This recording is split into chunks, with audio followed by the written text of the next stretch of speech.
In today's show, we discuss how close are we to World War III?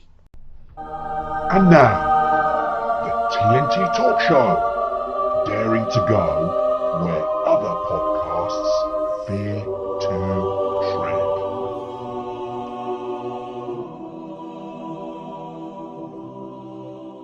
Hello, I'm Tony Fasulo, and I share the stage with my esteemed friend and colleague, Tayo Boya. Tayo, hello, my friend. Once again, I hope you're keeping safe and well. Yeah, what the hell, Tony? What you gonna do, eh? Nothing's changed. Come on, be more upbeat, be more bouncy for our audience. We're this close to World War III. You want me to be bouncy? Because our topic is so deep today. I wanted to instill a little bit of joy. I wanted people, our audience, to see your smiling face. This is very troubling. This is exactly why we're having this discussion today. The overriding emotion everyone should be feeling right now is fear. Oh, you want to bring everybody down. I want It's to not down. raise It's them there up. to be very, very realistic about our prospects that we could all look. It's, you know, when I say the lucky ones die first. Yes. Yeah, if there's a nuclear war, you really will be lucky if you're one of the first to go. I've had a discussion with, well, she says, I mean, you don't know who people are online, but she claims to be a female and she's working in the city in London. And she says that she has arranged her life so that if there is a nuclear strike, that either at her workplace or at her home, she feels reasonably sure that she'll be one of the first to go. Okay. Because what you don't want to do is you don't want to be one of those who have got third-degree burns and they're screaming in agony for 2 or 3 weeks before you die. Indeed. Now, for the benefit of our listeners, the Tyre's already gone ahead and explained the topic of our show. And it's basically how close are we to World War III? Now, yes, it isn't the most enjoyable topics. I try to start off being a little bit light-hearted, and I even never got to ask Tyre to say hi to our audience. So I want to do that now, Tyre. What's the point? They might not be around for much longer. Oh, come on. Oh, come on. Let's get into this topic. Come on. We might as well. We've made a start. What so you why do, do if you want to believe... be optimistic and upbeat, I want to be optimistic advise and upbeat. advise members of the audience, advise the audience to not miss our next show and tell them why. Indeed. Yeah, We've got our next show is our 200th episode. Yay! We've lasted this long. Hooray! Without throttling one another. But hey, I love him really. I know. I do love him really. Not that there are times when I haven't thought about waiting with a cricket bat just outside your house. We do have a love-hate relationship. I love him, he hates me, but that's anyway. Let's move on with today's topic. I'm trying to keep it upbeat. Otherwise, what the hell? Okay.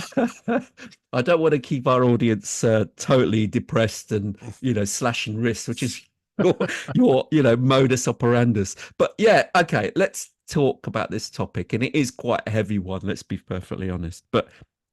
The question is, how close are we to World War III? But don't we need to define what we think World War III actually is? Thank you very much for that. I wasn't expecting that question, and it's one of the things that really is a bugbear for me, in that a lot of people just throw it around as if it's, oh, World War III. What is World War?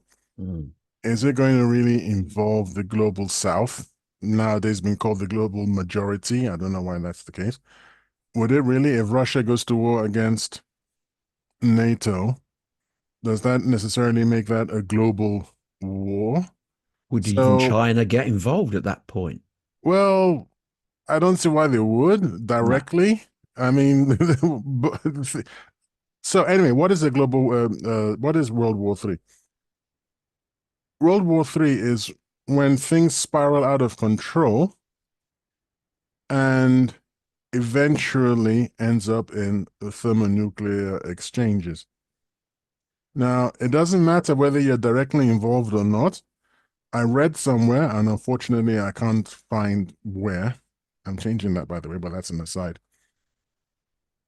I read somewhere that we need the planet only can take about 140 Hiroshima type nuclear explosions for human society to be destroyed. It doesn't matter whether you're participating or not. 140. Mm. Now, Russia's got 5,700 Mm-hmm. nuclear warheads.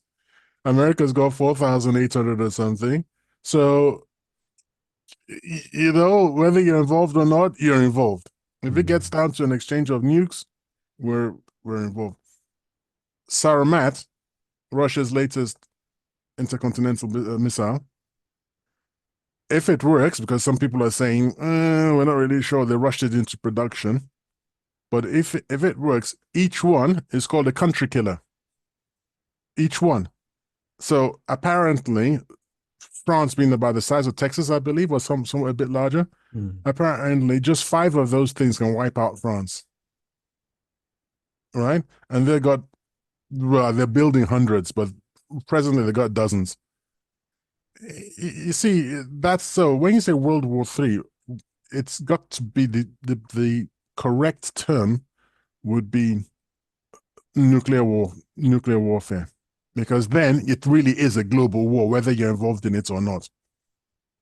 But doesn't the fact that MAD, which is mutually assured destruction, which will mean whoever starts it off, no matter what, is destroying the planet, because it will be destruction for all. So there's no winners in this, even though everyone has got this ridiculous arsenal of nuclear weapons. The loser is humanity. So it doesn't matter who fires first or fires second. Everyone's gone if we get to that point. But doesn't that in itself prevent the usage of it? Because everybody is fully aware how destructive these weapons are. And as you've rightly said, country killers. It just seems absurd to get to a point where you feel that is the only option you have left. Okay. And I think the leaders believe that too. Okay, so as we're going to discuss, you're sitting in Moscow and you're minding your business, and your empire has crumbled, and you're thinking about letting Eastern Europe go free. You're going to pull back the USSR. You're going to dissolve the USSR, the Soviet Union. You're going to go back in this federation of states, which ends up being called the Russian Federation. And the rest of Eastern Europe can go its own way. But you're still aware of your own security issues. You're still aware of your own security needs. So you sit down with the Secretary of State, American Secretary of State, who at the time I believe was James Baker, and he assures you, he says, yeah, no worry. Look, NATO is not going to move towards your border. All right. In 2008, you attend the conference and look, you're actually moving towards our border. We thought there was supposed to be this European security infrastructure in place where you can see that we don't mean you any harm. We see you don't mean us any harm. Everyone is fine. Everyone is happy with that. But you're moving towards us. Why are you moving? Why are you creeping ever closer towards our borders? And you go, no, don't worry about it. Anyway, you're sitting in Moscow. I don't think it was quite, no, don't worry about it. You're sitting in Moscow. Yeah, well, that's what they said, is that essentially, and then you're sitting in Moscow. I mean, the argument was, if you don't mind me saying. Let me finish. Let me finish. So you're sitting in Moscow, you go, okay, I've got this brilliant idea, Mr. Bill Clinton. I've got this wonderful idea. Why don't we join NATO? Finish.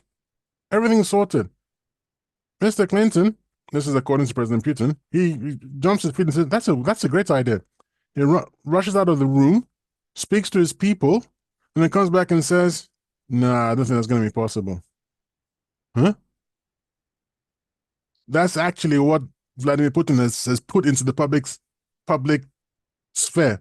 Okay. And Clinton has never denied it. But yeah, I offered. Let's join you. In 2021, you actually sit down and say, look, there's going to be trouble in Ukraine because we are not, as I told you in 2009, I believe you said, we will never allow Ukraine to be in NATO. You're going to have nukes it's going to be too much hassle. Your nuclear arsenal will be too close to us, and we will feel very threatened by it. So, absolutely not. Let us sit down. This is autumn of 2021. Let us sit down. Here's a document we've produced. Is the basis for negotiation. How can we live in peaceful coexistence in Europe? Let us discuss this. NATO says, no, we're not even going to discuss that. We're not even going to look at discuss the document with you. So you're sitting in Moscow and you're looking at these people and thinking to yourselves, these people are not serious.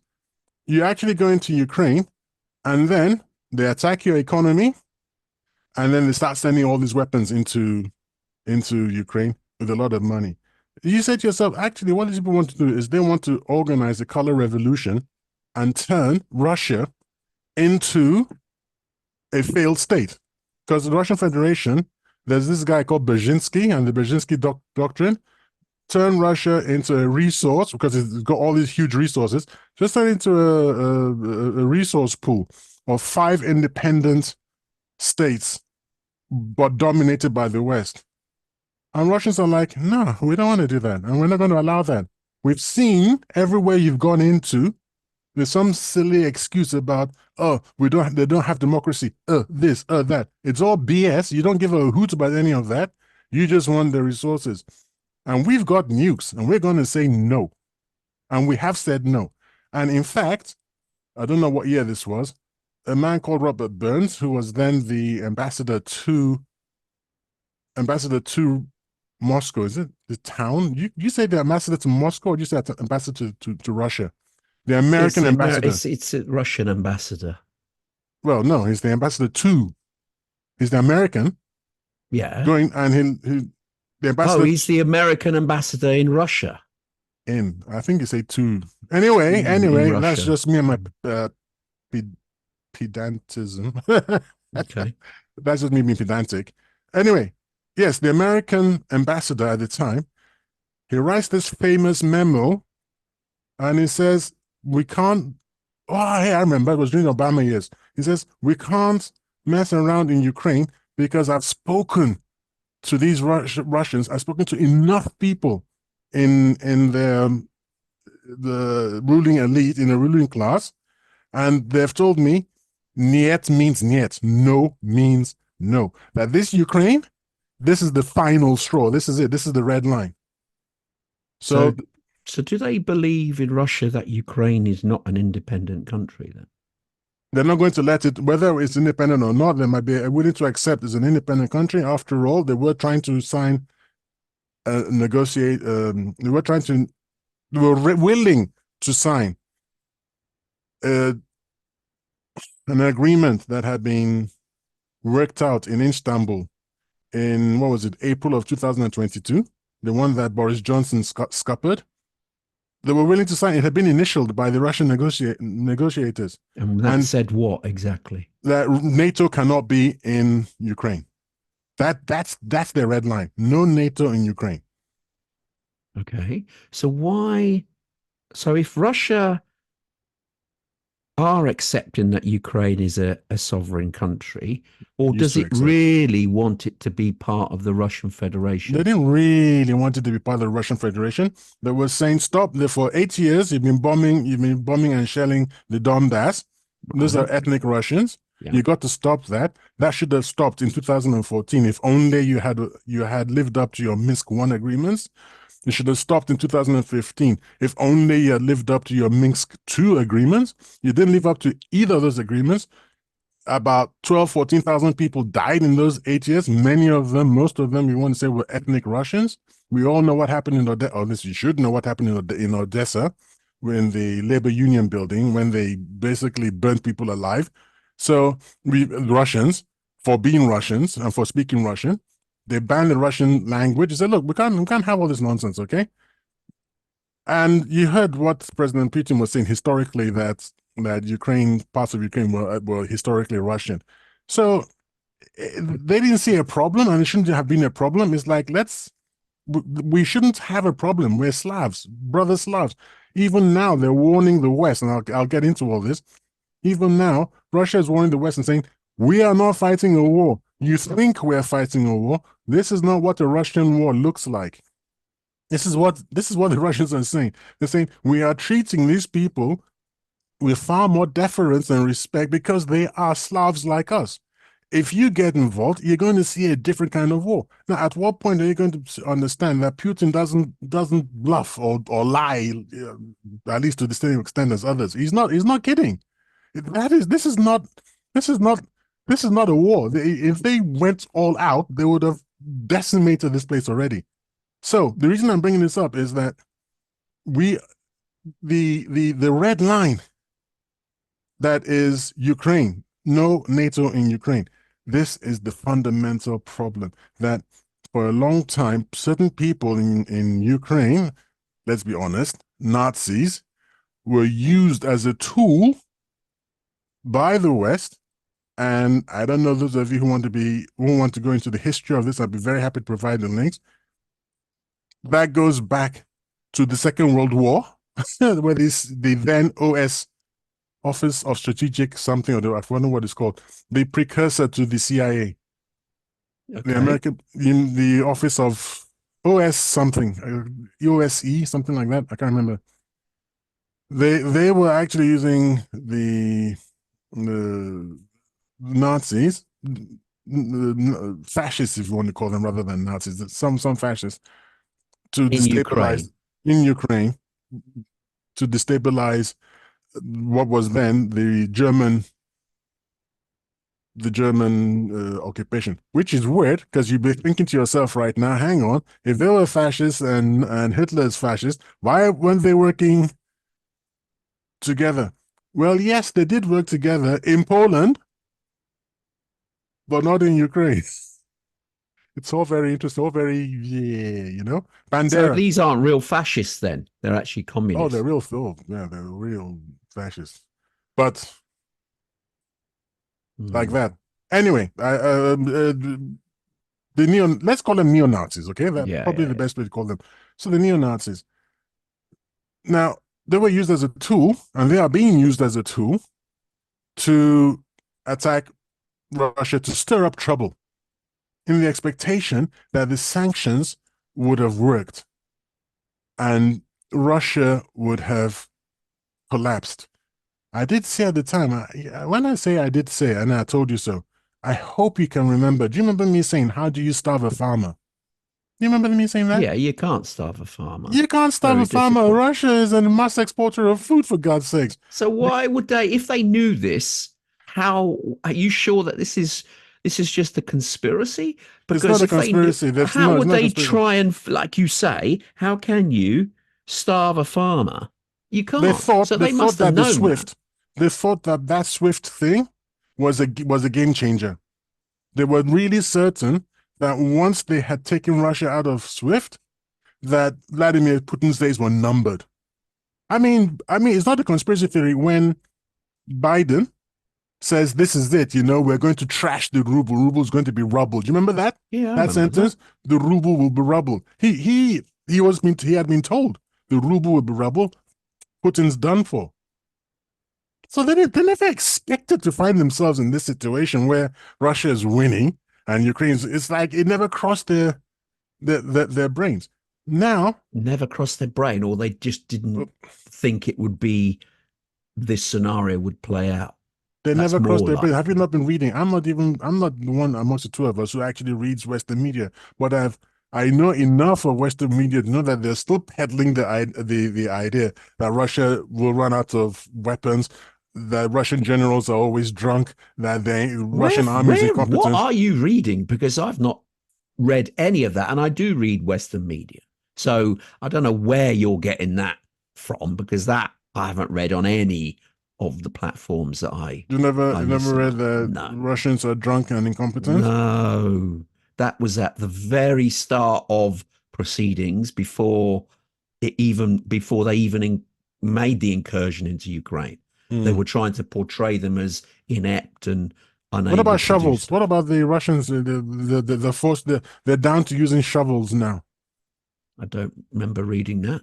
Okay. What about if you're not reading Western media, where are you getting that accusation from then? quotes From Sputnik and RT. But this oh quoted. right, so you're getting the propaganda from the Russian side No, of I said how the quoted. Western media is supposed to be It's a saying it quote. without checking it out. These are Okay. quotations. So excuse That me, does- if they say that the Guardian said blah blah blah, you think that the Guardian wouldn't have said that? Well, where is it then? Well, I don't know Well, because then I you don't have read to the question Guardian. the validity of their No, I reporting don't. as well. I Oh, don't. I come on. trust them. But if you're saying Okay. that they didn't say it, then you're throwing up a challenge, and I'll be okay. I'll find it for you because I know Yes. damn well they Okay. wouldn't have written it. You think of it yourself. You don't believe, therefore, that the Russian side would use propaganda. They came up with the It's a bit too blooming stupid. word. It's a bit too stupid to say this particular newspaper said this particular thing, and you put it in quotes, and then it's not there.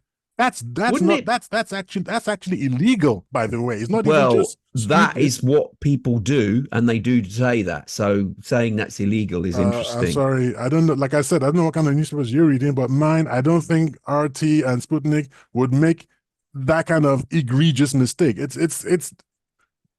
libel. You can't say sorry. By who? By the people who say that who are making the claim. If Well, I said like that it Tony, worked. I mean, okay, we've if I said digressed Tony, here. Let's no, bring if it I back. said no, you made an allegation. You can't run away because I'm proving my point. No, If I you're say that Tony said blah blah blah, that is actually yeah, but you libelous. singled me out as an individual. That's what I'm saying. That they But you're didn't say saying a newspaper said that they quoted the Guardian, as I believe it. I believe it was the Guardian I'm thinking about.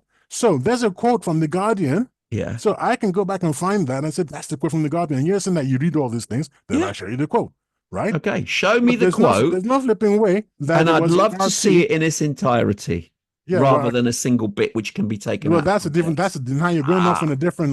There thing. you go. And don't you think that they all do that? That they all I don't manipulate? care. They said that Russians were drunk and incompetent, that they were going to use shovels, that they would have to go back to shovels. So it's become a meme. Oh, how are the Russian shovels doing now? This is a big meme in Telegram. Okay. And what was the last? You got me going now. What's the last one? Let's anyway. So apparently, the Russians were meant to lose. This is just well, of course, they're gonna assume and hope and wonder. Why would you assume and hope such a stupid thing? You Russians can't lose, and this is where I'm going with the Third World War thing. This is what we're talking about. You can't say can't lose. They can't because if they lose, they will use their nukes, and then we all lose. This is what I would have said if I had been in the planning room. I'm not sure that would have happened because Ukraine is not, as they've said it themselves, not part of Russia. So and even if Medvedev now is saying they're going to use nukes if NATO goes in. And yes, agree, but NATO are not going to go in. Well, they are. I mean, no, they're not. I've got a lot of information for you. Let me tell you what my thesis is. Well. Go on then. Let's do this properly. We got started before we got started. Oh,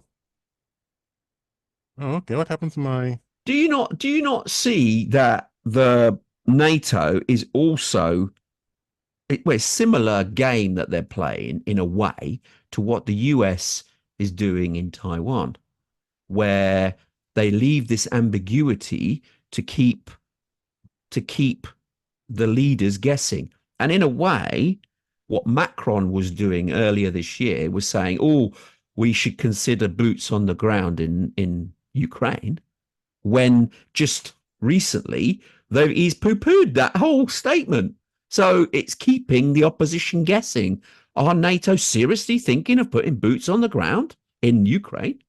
When now they've just said outright, no, we're definitely not putting boots on the ground. So it's throwing the scent away, making Putin's regime, squabble around thinking, are they really going to do this or not? Of course, they're going to keep them guessing.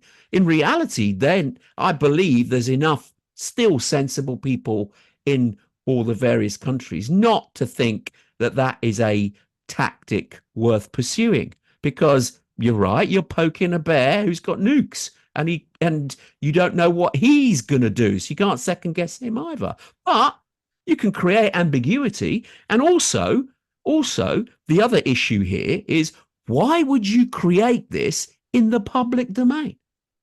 The public have no influence on it other than trying to test what people's opinions are, which a lot of these statements are done for, so that you try to gauge what the public's response is to some of your perceived ideas. Not that you'll implement them, but just to road test it and see, well, what sort of reaction will we get here?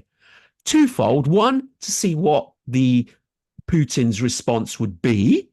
And obviously he doubled down and said, you put NATO boots on the ground, that is World War III, which is what they expected anyway. But at the same time, let's put it in the public domain and just gauge the reaction of our own populations to that statement. But in reality, we're not going to do that because we know that Putin's got nukes. But they just want to see.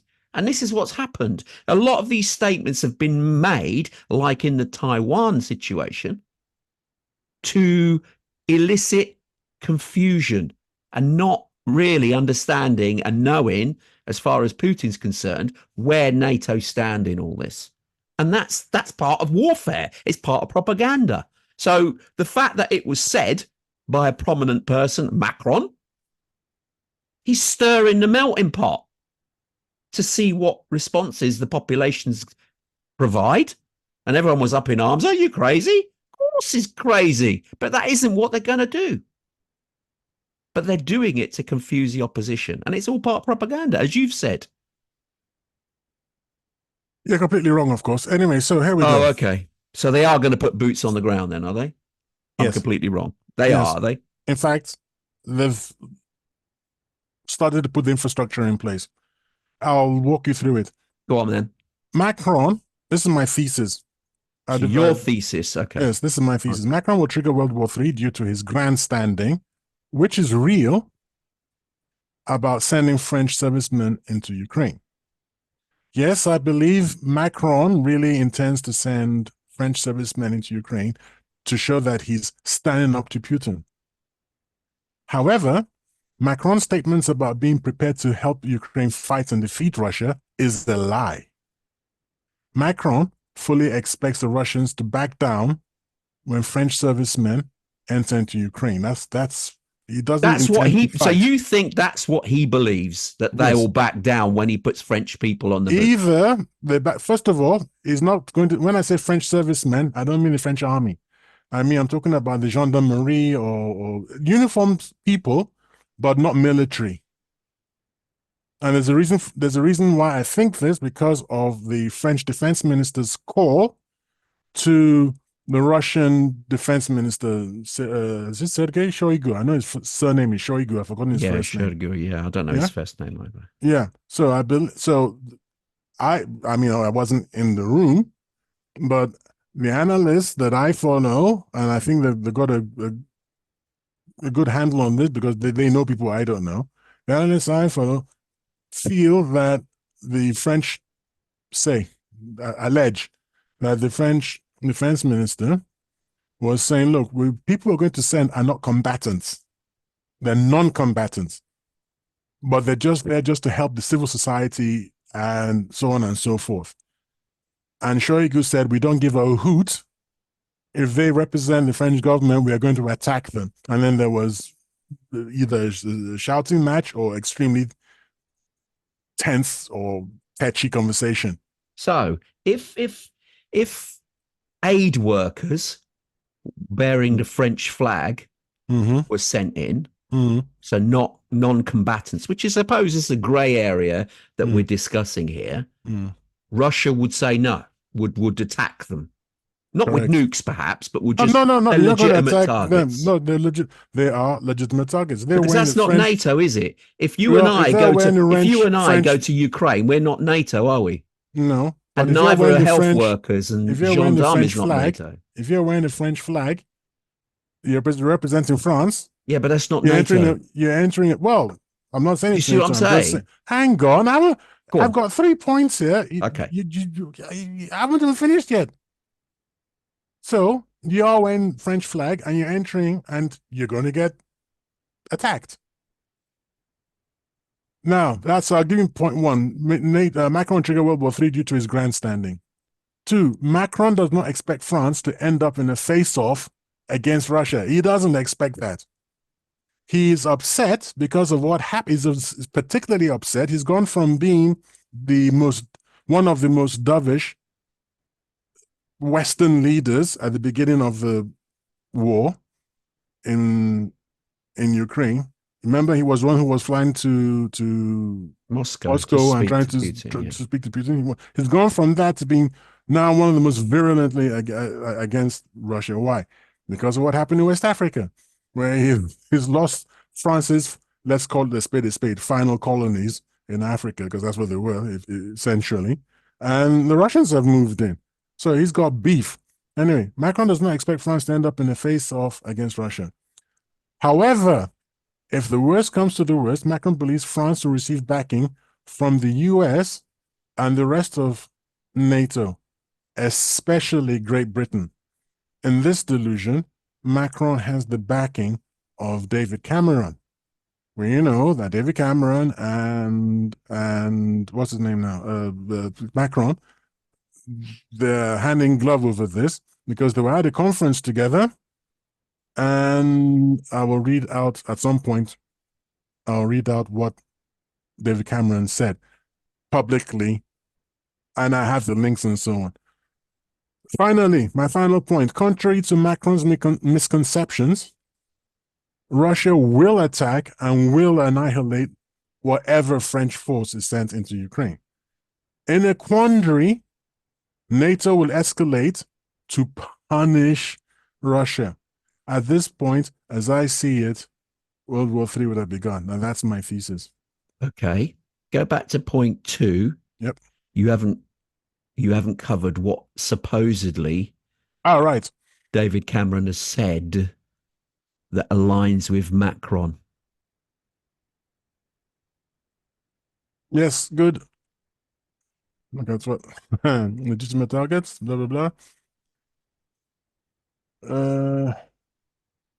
I've got this new piece of software I'm really trying out now. Have you heard of it? Whilst I'm looking for what you're saying, Cameron. It's called Obsidian. Obsidian, and what's it There we do? go. There we go. Sorry. What does it do? It's a knowledge organizer. I've been begging for this for years. It's a knowledge organizer. Is it any good? It's fantastic. Every time, Obsidian, ladies and gentlemen, Obsidian. It's free. So obviously I'm not making money out of telling you Obsidian. It helps you organize your knowledge. And do you remember how many times you and I have been talking? I said, I can't remember where I saw it. Yeah. All right. So that's going to end, in a few months' time when you challenge, like you've just challenged me now. All right, then show me. I've got it here. So, in spite of David Cameron's protestations, so on Tuesday, the 19th of March, Russian foreign spy chief, head of the equivalent of the MI6, Russian foreign spy chief Narishkin warned that France is preparing to send 2,000 troops to Ukraine. This was on Tuesday, the 19th of March. The statement, Narishkin's statement, coincided with France's top general confirming that his forces are ready to deploy wherever they may be needed, which discredited the defense minister's description of the French defense ministry's description of Narishkin's warning as disinformation. So, in spite of David Cameron's protestations to the contrary, there are reasons to doubt. There are reasons to doubt Western leaders' promises. Now, what are his? I don't want to put that there. What are his thingies? What is David Cameron saying? BBC. Cameron. Yeah. Oh yeah, this is yours. Yeah. Lord Cameron rules out. Okay, the boots on the ground in Ukraine. And I wanted to bring that up because I wanted to show that I believe him to be a lying Torah. Is that libelous when I say I believe? Well, I Okay, don't so know. no, okay. Instead You of can saying I say I believe him to be a disbelieve line, him. instead of saying I believe him to be a line to, let's say I'm surprised that he's able to say that. What, That's surprised fine. that he's saying that That there there'll be no. won't be NATO troops on the Yes, I'm ground? surprised he's saying there won't be any troops in Ukraine. Right. He Because said okay, Western troops. He didn't even say okay, NATO. yeah, He didn't Western. even say NATO. He said Western troops Does it make in a big whatever difference to you? guise. Well, it does because NATO, you got to understand, just because you're French or British going into Ukraine doesn't make you NATO. You're not a troop. Now he's covered himself here by saying it wasn't Lord Cameron's rule out NATO troops being sent into Ukraine. He hasn't said that. He said Western troops. So that means anyone, any denomination that is classified as a troop, not NATO specific forces, because remember, the whole British army doesn't make up NATO. They have a certain number that are set aside for NATO. It doesn't all work that it's all encompassing. That's not how NATO works, because that means they've got the whole army of every country at their disposal, which isn't the case. It can swell up to that, of course, but that's not what NATO troops are. You get allocated a certain number to NATO. But what David Cameron has done here, he's covered and dropped that completely, nipped it in the bud completely, because he said he's ruled out Western troops. So any denomination of troops from any Western nation going into Ukraine. So why is he a lying toe rag, using your words? Because first of all, I don't understand how you can speak for all Western nations. Indeed. Yeah, exactly. So first of all, I get that. you can't even do that. And secondly, because he went to this meeting, the LSA Paris on the 10th of April. 10th of April. No, it can't be that. That's tomorrow as recording this show. So oh, 2012. Okay. I think you got your numbers wrong there somehow. 10th of April. You're predicting the future and looking into the future. No, hold on. Is this? And he used the word entente. He's talking about entente, and it was a government's. Where is it now? A government's website. YouGov. Okay. Quoting. YouGov. Yeah, I know. I'm amazed by that one, but okay. No, they were quoting a newspaper, but they printed the whole thing in. They printed the whole thing. So I'm saying 2024, wasn't it? Well, we are. Yeah, in 2024, I didn't. I lost the page yesterday. So something happened. I lost the page. So I don't think it is in my much vaunted Obsidian, unfortunately. Obsidian. So while you're promoting Obsidian, come on, give us the web link. You because might as well. It's actual. No, it's just it's search Obsidian. Yeah, and it's free. It's been around for a while. I just never heard of it. Okay. Is it easy to use while we're on this subject? No. Sounds not, no. It takes some learning, but okay. There's a bit of a learning curve. Okay. But and I'm not sure. I've only been using it for 2 weeks or so. Oh, okay. So I'm not an expert in it. And I've got hundreds, maybe even thousands of little videos and things and everything. Okay. Sure. This is a way of organizing it. Yes. Okay. And calling it up and like this topic, Yeah. So anyway, sorry, I've got to. Whilst I'm trying to sort this out, let me give you something else to consider. Because I'm going to be sorting this out. Whilst I'm doing that, and not to keep people waiting. Indeed. Our listeners are going, what are they doing now? We can't see what they're doing. But just to elaborate for our listening audience, you can't see what Tayo's doing. Tayo is organizing his Obsidian. Yes, no, there is.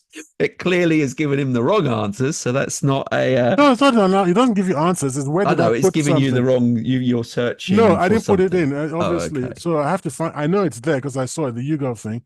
Okay. And I've got 3 different browsers. So which browser did I use? Oh, okay. It's a little, but what I want to point to is what Romania is doing. You know, when I said they're putting infrastructure into place.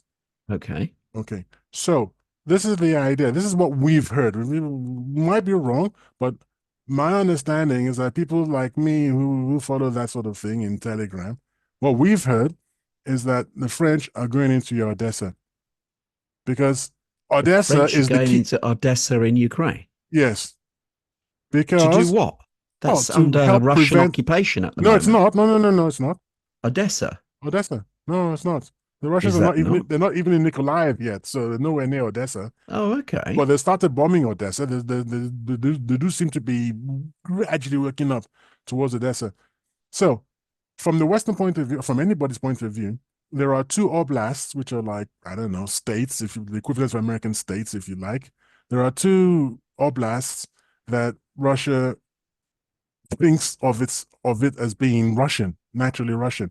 Kharkov in the north and Odessa in the south. Now I don't know if Odessa is an oblast or a city in an oblast. So people might think I'm wrong. It doesn't matter. They want we believe that Russia wants to take Kharkov and Odessa. Now the To thing take about it when this, you, in what respect? take it over, just occupy it and it's now part of Russia. It will just fold into Russia, like they did with Zaporozhye and Donbass and Lugansk. So Okay? you're saying, hold on, I'm going to have a quick look at Ukraine as a, oh yeah, Odessa Mm, is, so you're now saying that if they have Odessa, mm.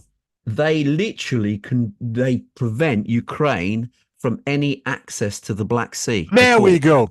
Not only that, they can extend all down that coastline all the way to Transnistria, which is a disputed area in Moldova, It's the southern part of Moldova, which right? at the moment is part of Ukraine, but What? Transnistria is not part of Ukraine, no, no. Transnistria it's, is a disputed area. It's Moldovan, if you believe the Moldovans, oh, and I it's see the bottom part of Moldova. Yes, yes, the very bottom. yeah, It's separate at the minute. It seems to have no home. yeah. It is. It's separate because they're Russian speakers and they want to fold back into Russia, but they had the whole of Ukraine between them. Do you see? Hmm.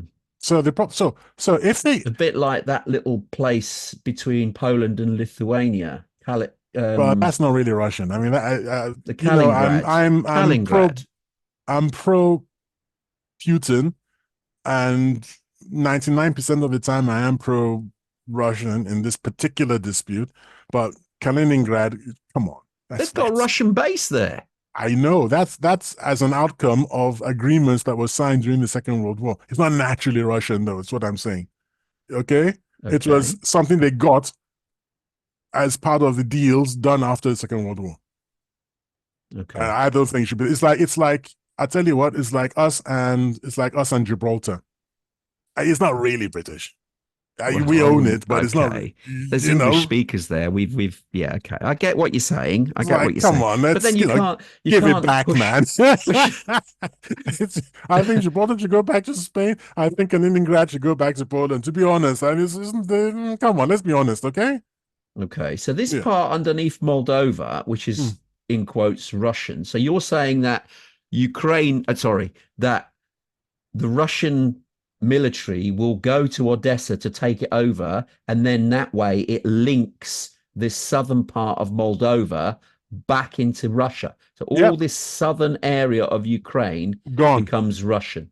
And there's the rump state, and the rump state of Ukraine will not have access to the Black Sea, and which means they're just going to be a failed state. And then and then the long-term thinking, from my point of view, you heard it here. Long-term thinking then is that Putin then lets Ukraine join. No, they won't let them join NATO. They'll never join. They are never ever going to join NATO, no matter what. But they can join the EU, and then it becomes a failed state. That's the EU's problem. Nothing to do with Russia, except that under no circumstances will NATO troops ever be stationed there. Interesting. Mm. And this is So, your idea. So you're saying, therefore, that Romania is going to play a major part here, because Romania borders Moldova and this, in quotes, disputed area. Yes. Good. So, Romanian President Klaus Iohannis said during a 12th of March press conference held with his counterpart from Montenegro that Romania will not send combatants to Ukraine. Why is Tayo quoting that? That he will not send combatants. This is on the 12th of March. Right? Why am I telling you that if I'm saying he's going to send? Well, because on the 2nd of April, Romania's Ministry of Defense submitted a bill for public consultation that gives the Romanian president, for the first time ever, the powers to, quote, protect Romanians in danger outside the national territory, end quote. What the hell does that mean? Protect Romanians outside the national territory. Well, it's a bit about what Russia is doing. If you recall, the Donbass republics, the two republics, Donbass and Lugansk, got Russian speakers. And what was Putin's reason for going into Ukraine? That those Russian speakers, which were outside the Russian Federation, required protection. So what Romania has done here is say, well, we have got, I believe it's 900,000 Romanians living in Moldova. And we have a right to protect them. And that's the bill that's going through Parliament right now in Romania. But there are other Romanians in other places, such as in Transnistria. Do you see where all this is going? Yeah. So now, if to protect them and to protect them properly, you say, well, if Odessa falls, our Romanians are going to be in danger, because obviously in Transnistria, then the Russians will come in and that'll be the end of that. So we have to protect them and hire the French to help us hold Odessa. Interesting. Yeah. And when I say that that's being put into place, we still have to remember, we have to remember the core that, I can't pronounce his name, I'm sorry, it's a French name, it's very weird, the French defense minister put into Shoigu.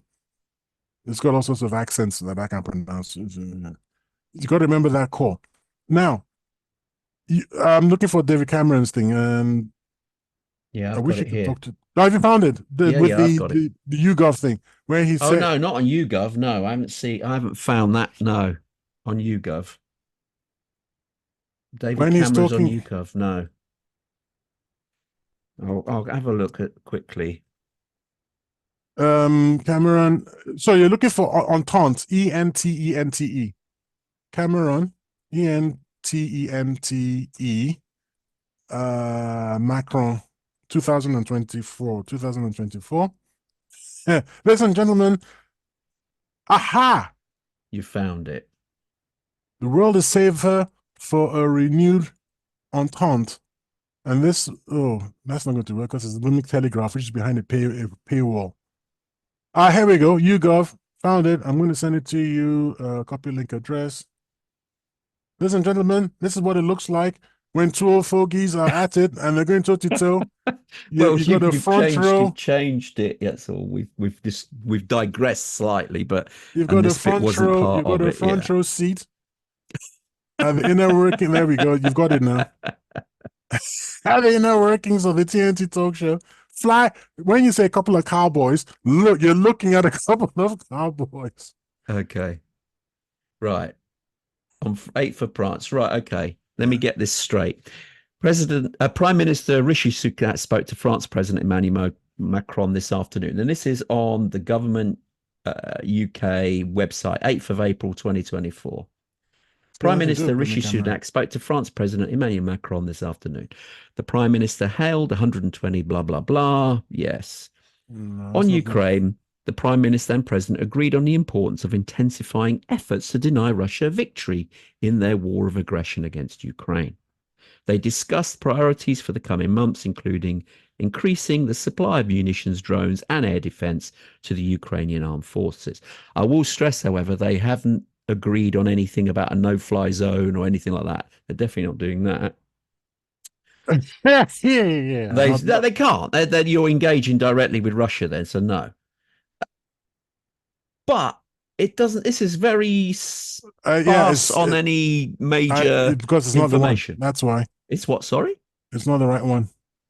It's not the right post. that is so scant on info. Yeah, it's not the right post. It doesn't mention David Cameron at all. It's so No, it doesn't. Now I've got a little naughty piece of software. You shouldn't I be don't know. promoting this online. I'm not going to tell you what it is. I'm just going to tell you what it does. I've heard. I take that back. I've heard about this dodgy piece of software that lets you get past paywalls. Okay. So I'm looking at. How I that was is looking at possible, I something. don't know, but okay. Sorry? I don't know how that is even possible, but okay. I can show you the screen. I can screen share with you, but we can't screen share with everybody else. No, don't screen share. We'll do that another time. Yes. But what are we saying here? I want to show you. I want to show you what I'm trying to show you. About. So here's. So do you want our viewers to see the screen share when you share? God, no. No, well, in that case, then. No, I've sent it to you privately. Oh, okay. So there we go. Just to prove that it's there. And I'll quote from it. Okay. I just wanted to prove that I'm not making it up. Do you see what I'm trying to say? Yeah, sure. Okay. This is a web archive. That's why you're able to see it. That's fine. This is perfectly legal. Go on. It is a web archive. It's absolutely fine. No, if you put that into your... If I copy out the URL for you and I paste it like that, and then you... Now, if you can see that, then fine. Then we can share that. Can you see it, or is it going to complain and say you can't see it? Oh, hold on. Then we can share it with our audience. Yes, then we can share with the audience. Let's have a look. I don't want to... All right, the Telegraph article. I won't even have mentioned the paper. I can see it. I can see it. We can share it. Okay. Yeah. Yeah.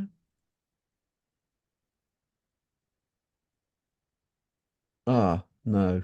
It lets you read the first section and then the paywall appears. So quote. Quote. Well, look, it's good to put it in anyway. What we'll do, clear. This is Lord Cameron. I'm quoting him now. Yeah. Quote. We are both absolutely clear. Emphasis mine. Okay. Ukraine must win this war. If Ukraine loses, we all lose. The costs of failing to support Ukraine now will be far greater than the costs of repelling Putin. End quote. Those are statements. The modality there is definite, not conditional. There are no conditionalities there. Ukraine must win this war, and we must support Ukraine. Now, David Cameron, seeing this in this article you've snipped for me. I'll snip another part of that. Was the upper part I snipped for you.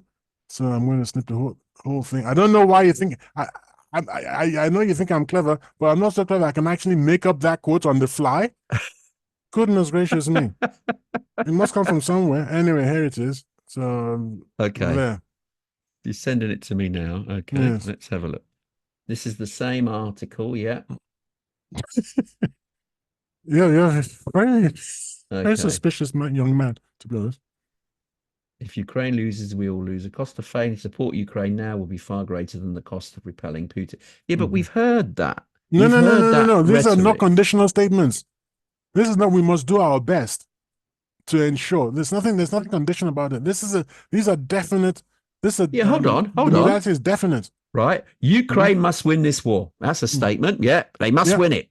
If Ukraine loses, we all lose. So there's a element of doubt there. If Ukraine uses, we all lose. But that doesn't mean it's off the table. We cannot allow it to happen. Indeed. But if they lose, it could happen. How are you going to stop it? How are you going to stop it? Is you fly to America and you go to this Speaker of the lower house, Speaker of, what is this bill called? The lower house, House of Representatives. Yeah. Mike Johnson, and you tell him, look, man, you pulling into our stew over here, which is a horrible expression, but we need the $61 billion because serious things are going to happen. We know that Macron is going into Odessa, and we need to keep the funds flowing, and you're in the way of doing business.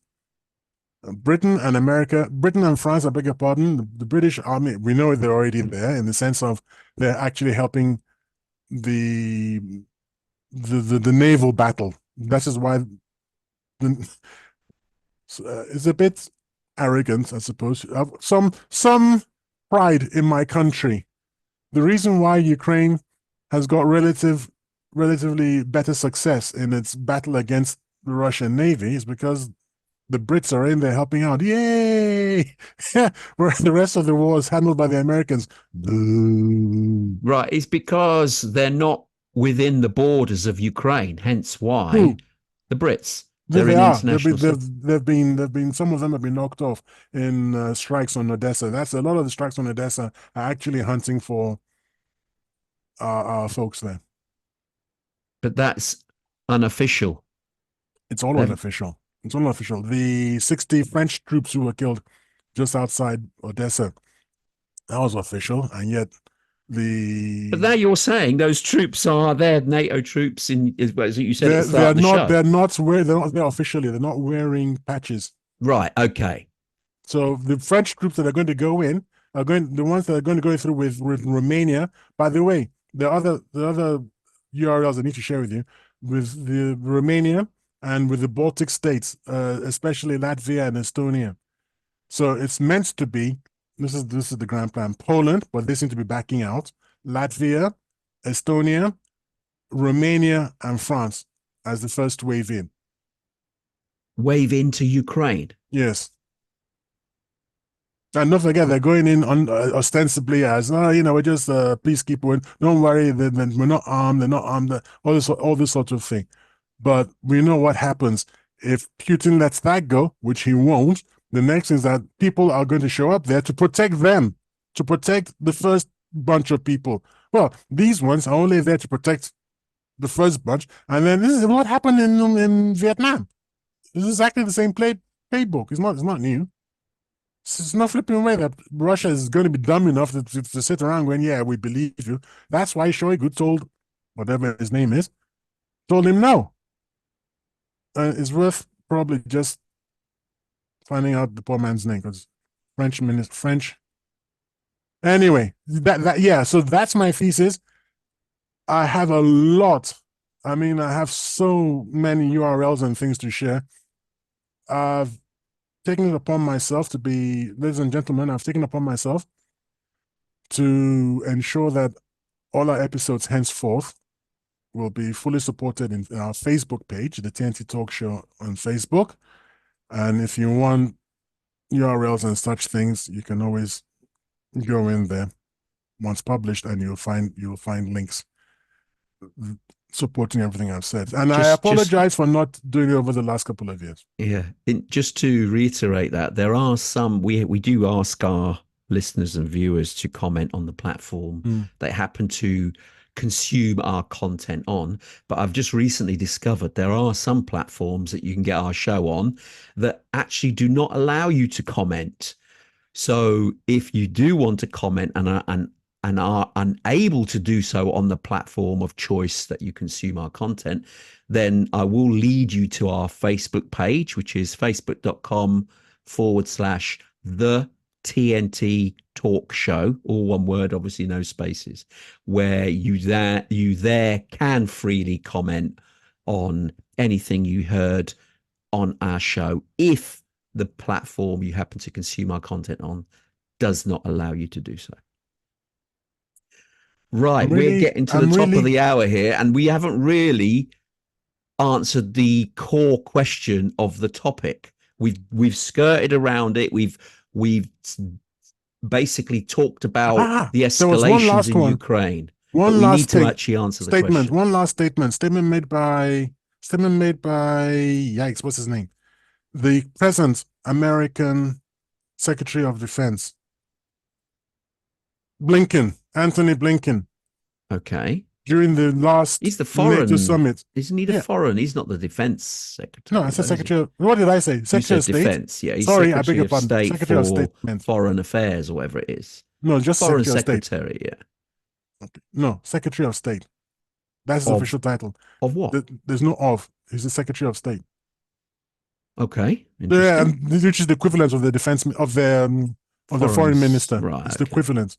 State Okay. Department, Secretary of State. Okay. Okay. So maybe Secretary of State, but I don't know. Anyway, so during the last NATO meeting, which was held somewhere in Europe, I can't remember where. Was it Ramstein in Germany? Yes, which Okay. was held either last week or in end of. No, I think it was last week. It was held. Okay. He said he stood side by side with some Ukrainian person. I don't remember who the Ukrainian was exactly. Maybe the defense minister. I don't know. And he said that Ukraine will join NATO. Again, another definite statement. These are not the statements of people who are not going to go into Ukraine. Do you remember at the beginning of the war when they weren't going to send lethal aid to Ukraine? Do you remember that? Yeah, I do. They sent lethal aid. And they started off with, we'll send just light weapons. Then it escalated to howitzers. And each time they did it, just before, they said they were not going to do it, especially Scholz, the German chancellor. He kept on, he really trashed his reputation because he was the front runner in all this. Oh, there's no way we're going to send howitzers. Okay, we'll send howitzers. Well, there's no way we're going to send tanks. Okay, now we're going to send tanks. Well, look, we're absolutely out of not going to send missiles. Okay, now we'll send missiles. So talk about a history of lying all the time. So when they said they're not going to go into Ukraine, who in God's world is going to be stupid enough to believe them? Not me. So do you? Oh, excuse me. Do you therefore believe? Because we need to summarize here. How close are we to World War III? Do you think, therefore, that Putin will be so pushed back, even though it's in Ukraine and not Russian territory? Because he said that he would, if Russian territory was affected, then there would be World War III. Good point. Thank you. And I'll be very, very explicit. Have you forgotten, excuse me, have you forgotten that referenda were held in the oblast? Yeah, but it's not been accepted as those areas. Nobody gives a rat's ass in Russia about whether it's accepted in the West or not. Hang the West. That's always changing its rules every 2 seconds to suit itself. Okay. They've gone and made it's the law in Russia. It's actually by Russian constitution. It's part of Russia now. That is the constitution. But they're not going to send troops in that occupied area, are they? They're going to send it in the unoccupied area currently. They like if that does happen, they don't give a hoot. If you're going to Ukraine, we know where you're headed towards us because you don't, like you've just done now. We don't recognize those areas as being Russian. Well, okay, so where you headed to when you say you're headed to Ukraine? If you don't recognize that Mariupol is now Russian territory, if you don't recognize even since 2014 that Crimea is not Russian territory, and you're saying it's Ukraine, and you're saying you're going into Ukraine, then logic says you could go into Mariupol, you go into Crimea. That's the thing logic.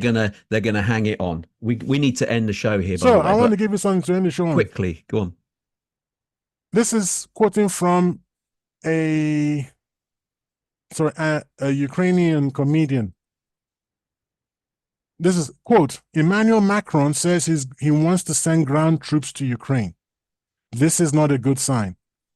It's a sign that the West has given up on us. The Germans aren't sending us any Taurus missiles.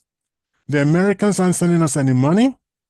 But Macron is sending us his army, obviously to show us how to surrender, end quote.